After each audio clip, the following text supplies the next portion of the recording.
Imagine two navies preparing for a massive hypothetical showdown. On one side, you have this global superpower with, honestly, the largest shipbuilding industry on planet Earth. Right. And they are just pumping out destroyers, aircraft carriers, submarines at a pace that, frankly, breaks historical records. Oh, absolutely. It's staggering. Yeah, it is. But then on the other side, you have a regional power with, a fraction of the ships, a fraction of the budget, and nowhere near that kind of industrial capacity. Mm-hmm. And if you just look at the spreadsheet, you point to that massive fleet and you say, well, there's the inevitable winner. But military strategists are looking at that smaller navy and saying, actually, they hold the ultimate advantage. Which is such a wild thing to consider. It really is. And so today, we are unpacking why the absolute math of global naval warfare is, well, kind of a lie. Yeah, it's a fascinating paradox. I mean, we are so conditioned to believe that, more resources and larger numbers just guarantee victory. Right. Bigger is better. Exactly. But out on the water, that arithmetic often just falls apart completely. Welcome to today's Deep Dive. We have a seriously compelling mission for you today. We are exploring a really brilliant piece of geopolitical analysis. It's called the Asymmetric Anchor: India's Strategy for Indian Ocean Dominance. Yes. And we're going to break down how India plans to counter China's massive naval expansion without just bankrupting itself trying to build a ship-for-ship matching fleet. And, I think it's important to point out right away that this is purely an analysis of strategic geometry. I am really glad you brought that up, because just to be crystal clear right out of the gate, we are acting as impartial guides to the source material today. Right, absolutely. We're strictly looking at the military logic, the geography, and the mechanics of the strategies presented in the text. We are absolutely not taking any political sides in the Sino-Indian relationship. No, not at all. We're just here to understand the fascinating how and why behind these concepts. Because the implications are, they're massive. They really are. And, the reason you should care about this, even if you're just listening on your morning commute and you never, ever plan to command a fleet of submarines, is that we all face asymmetric competitions. Oh, definitely. Every day. Right. We constantly assume the biggest, most well-funded competitor in our industry or in our lives just automatically wins. Yeah, the Goliath always beats David. Exactly. But this deep dive is a masterclass in how positioning, geography, and really understanding your environment can completely rewrite the rules of who has the upper hand. It really changes the game. It does. So to understand why the obvious math is misleading here, we have to start by completely stepping away from the spreadsheets. We have to look at the physical map. I know it sounds incredibly basic, but geography is the absolute foundation of grand strategy. Okay. People get so enamored with, the latest naval technology. Right. The stealth destroyers. Yeah, stealth destroyers, hypersonic anti-ship missiles, drone swarms. They get so caught up in that they forget a very stubborn reality. A ship burns fuel. A ship breaks down. Sailors need food, and eventually, they need to go home. Yeah. They're human beings. Exactly. Yeah. And geography sets the terms for all of that. Okay, let's unpack this. Because the distance we are talking about here between China and the Indian Ocean, it is not trivial. Not at all. Think about the logistical nightmare of sending a naval task force from a base in Hainan, China, all the way through the South China Sea, right, navigating narrow straits, and then sailing the entire expanse of the Indian Ocean to reach the Arabian Sea. That's huge. You are talking about thousands upon thousands of miles. Operating a fleet that, far from home, introduces this massive compounding cost. Strategists call it the tail-to-tooth ratio. Tail-to-tooth ratio. Okay, what does that mean? So for every warship, that's the tooth, you need a massive tail of supply vessels carrying fuel, ammunition, spare parts, and food. Oh, I see. So if, say, a turbine breaks down on a Chinese destroyer in the middle of the Indian Ocean, it becomes this monumental crisis compared to a ship that's operating near its own coastline. Precisely. It alters the entire operational timeline. A local navy can just limp back to a friendly port a few hundred miles away, swap out the part, give the crew a weekend on shore, and be back on patrol. Right. But a distant navy, they have to either drag a floating repair dock with them, which is incredibly vulnerable. And slow, probably. Very slow. Yeah. Or they have to wait weeks for a specialized supply ship to make that massive journey from the mainland. This is a concept military strategists call interior lines. Interior lines. Okay, I want to make sure I'm wrapping my head around interior lines correctly. It's like a massive global delivery company trying to compete with a local mom-and-pop shop in a small remote town. Okay, I like this. Right. So the global company has thousands more trucks and billions in funding. But to deliver one single package, their truck has to drive across an entire continent, burning gas, paying tolls, and risking breakdowns. Meanwhile, the local shop is already parked right on Main Street. They just walk the package across the street. That captures the friction perfectly. Having interior lines means you are fighting close to your center of power. Right. You have shorter communication routes, shorter supply lines, and a deep organic familiarity with the environment. Yeah. And India physically occupies the center of this specific board. Yeah, the map really shows that. It does. The peninsular shape of India, as the text describes it, acts as a great continental maritime hinge. It thrusts right down into the middle of the northern Indian Ocean. It acts as this massive natural command post. But, I mean, I'm looking at this from the perspective of sheer volume. Okay. Let's say I'm commanding that massive global delivery company. If I know the journey is hard, I just send an overwhelming number of trucks. I flood the zone. Right, just overwhelm them. Yeah. If China has vastly more shipyards and is pumping out destroyers at a staggering rate, doesn't that sheer industrial volume eventually cancel out the disadvantage of distance? It seems like it should, but the ocean doesn't work like an empty highway. Distance never stops mattering. It just becomes exponentially more fragile. How so? Well, every single extra ship China sends into the Indian Ocean increases the burden on that logistical tail we just talked about. Oh, because more ships need more fuel. Exactly. More ships mean you need more fuel tankers. More fuel tankers mean you need more escort ships to protect the fuel tankers. Wow, it just snowballs. It does. Suddenly, a massive portion of your fleet is just there to keep the rest of your fleet from running out of gas. It becomes a bloated, highly vulnerable ecosystem. Okay, I see. India, on the other hand, doesn't need a massive ocean-spanning fleet to counter this. Because of their geography, they don't need to control the entire ocean. They just need to make it impossibly dangerous for anyone else to operate in it. Which brings up a fascinating distinction in the strategy, because the source material outlines 6 specific pillars of leverage that India relies on. Yes, the 6 pillars. We just covered the first one, which is geography. The second one is sea denial, and you just hinted at this, but sea denial is very different from sea control, isn't it? They're entirely different philosophies. I mean, sea control means you own a water. You can guarantee the safe passage of your own ships anywhere, anytime. And I'm guessing that's expensive. Unbelievably expensive. That requires a massive surface fleet.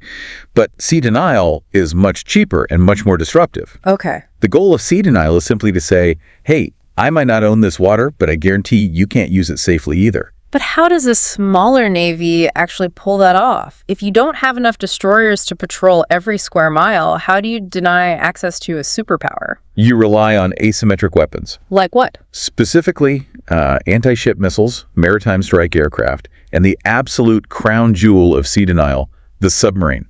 Submarines? Yes. Submarines are fascinating because they are essentially instruments of pressure, ambiguity, and psychological warfare. Break that down for me. I usually think of submarines as just, underwater missile platforms designed to sink things. How is it psychological? Think about the mechanics of a modern diesel-electric submarine.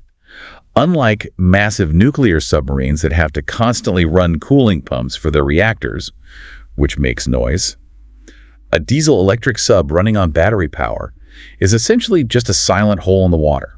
Wow. It makes almost zero noise.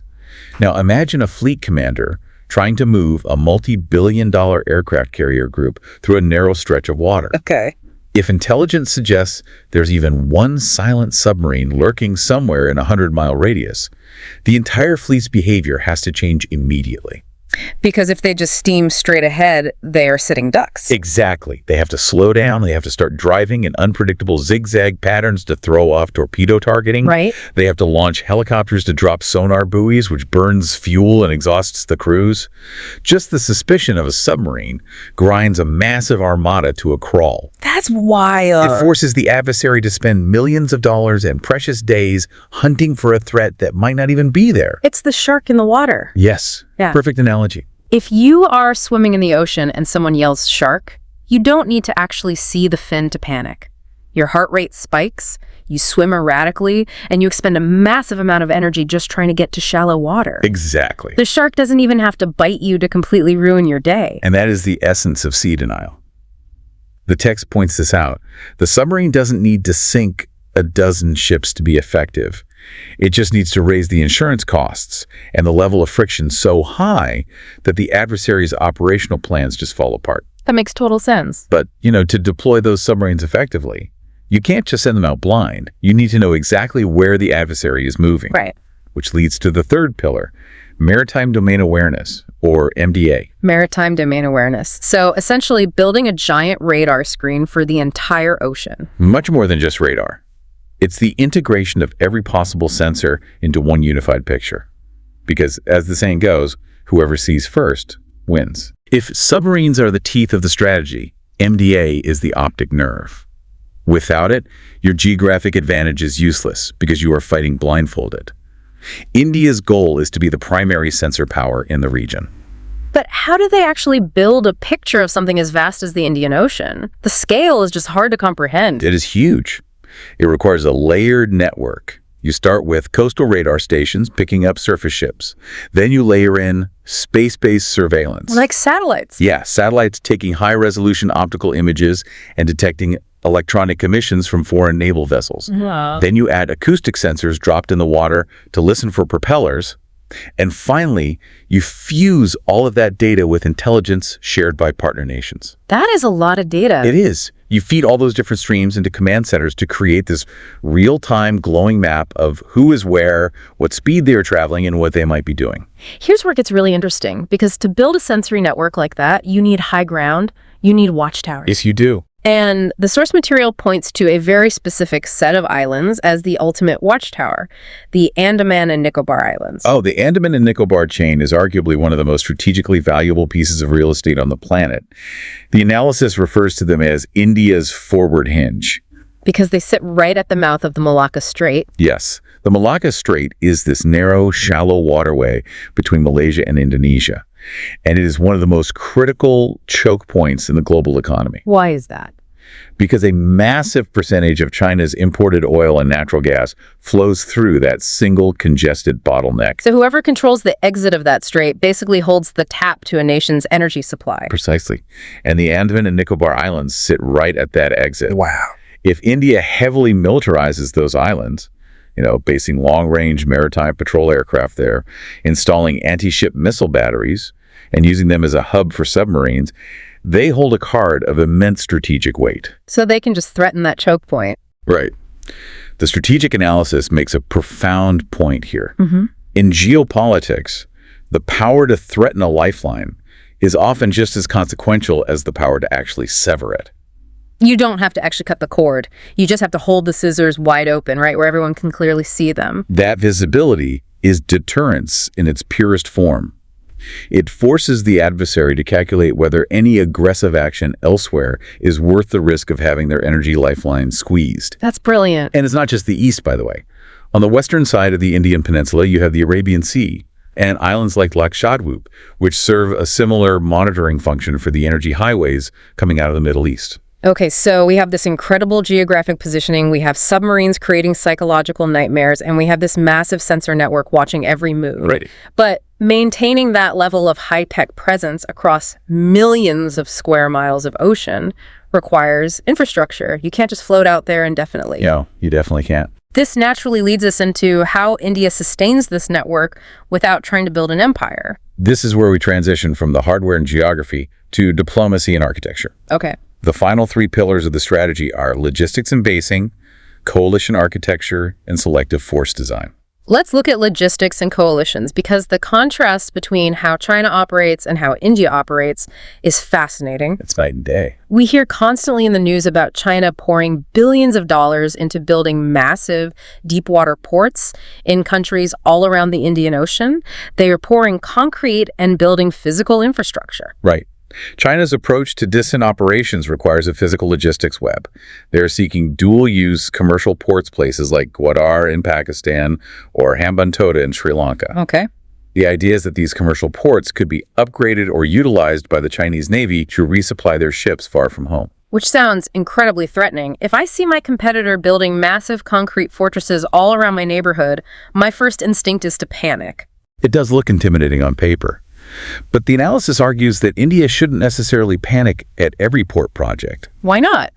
Concrete is concrete, isn't it? Well, Because a commercial port in peacetime does not equal a resilient military base in wartime. What do you mean? Because that concrete sits on sovereign territory. If a major conflict breaks out, the host nation suddenly has a massive target painted on its back. Oh, I hadn't thought of that. Yeah. The political winds in that host country might shift overnight. A local government might look at a shooting war and say to China, actually, we are closing this port to military vessels because we don't want to get bombed. Right. It is a rigid, highly vulnerable approach to logistics. India takes a completely different path. Instead of trying to build an empire of bases, India is building what the strategic analysis beautifully calls a lattice of reliability. A lattice of reliability, I like that phrase. But how does a lattice work in practice if you aren't building the ports yourself? It relies on deep partnerships based on shared anxieties about domination. Yeah. India forms logistical agreements with countries like Oman, Mauritius, Seychelles, and France, which has island territories in the Indian Ocean. Okay. They also lean heavily into the Quad. Let's pause on the Quad for a second for anyone who isn't familiar with the term.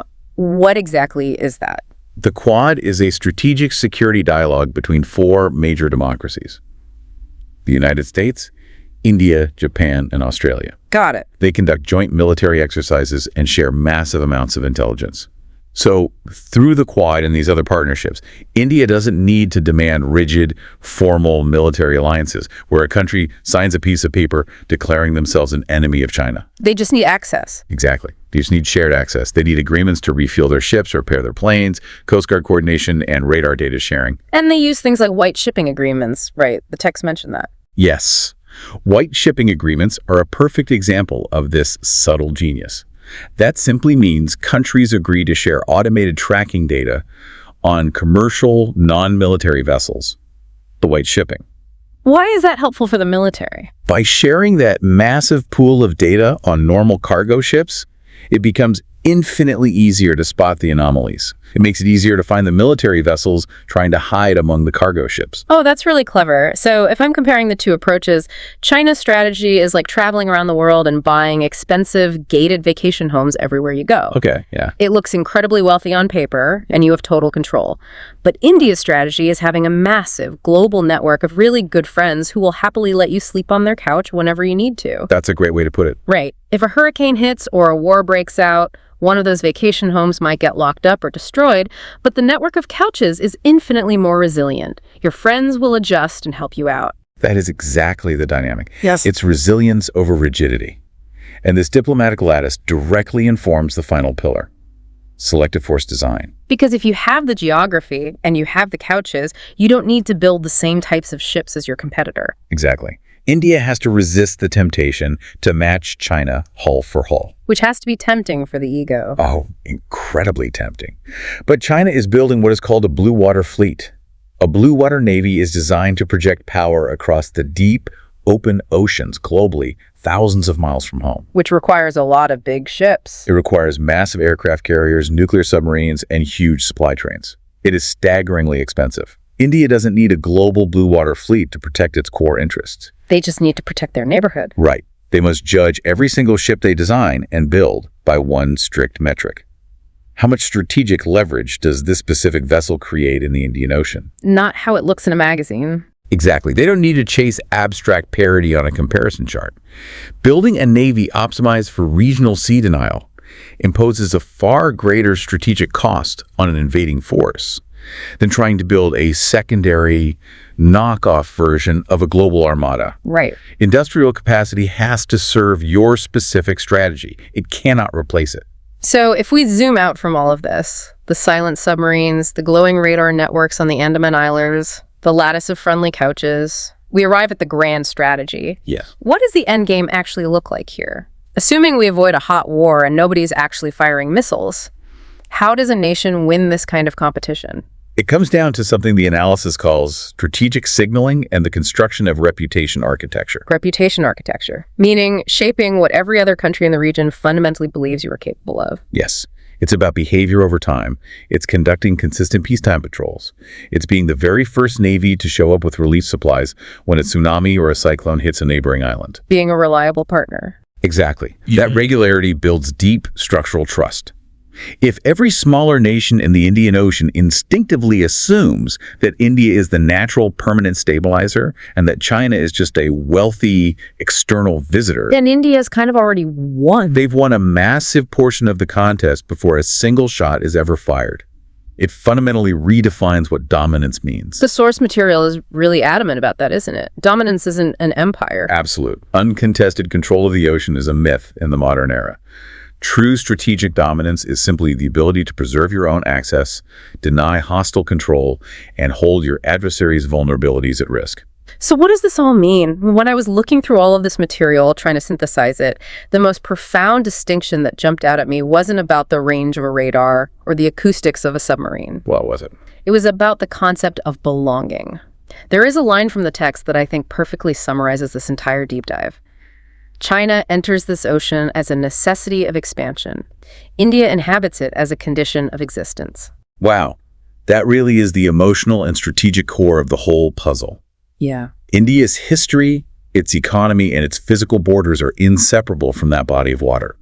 China is ultimately a visitor, a powerful visitor, yes, but one forced to stretch its power over vast, fragile distances simply to secure its economic lifelines. And because the Indian Ocean is a decisive primary theater of competition, not just a secondary sideshow to the Pacific, if India plays these asymmetric cards right, China's massive, expensive fleet suddenly just looks like a very blunt, very vulnerable instrument. It becomes a fleet forced to operate constantly under the shadow of its own supply lines. So for everyone listening to this right now, the ultimate takeaway here is so much bigger than a lesson in naval warfare. It is a profound lesson in strategy. Absolutely. The winner isn't always just the biggest or the most well-funded entity.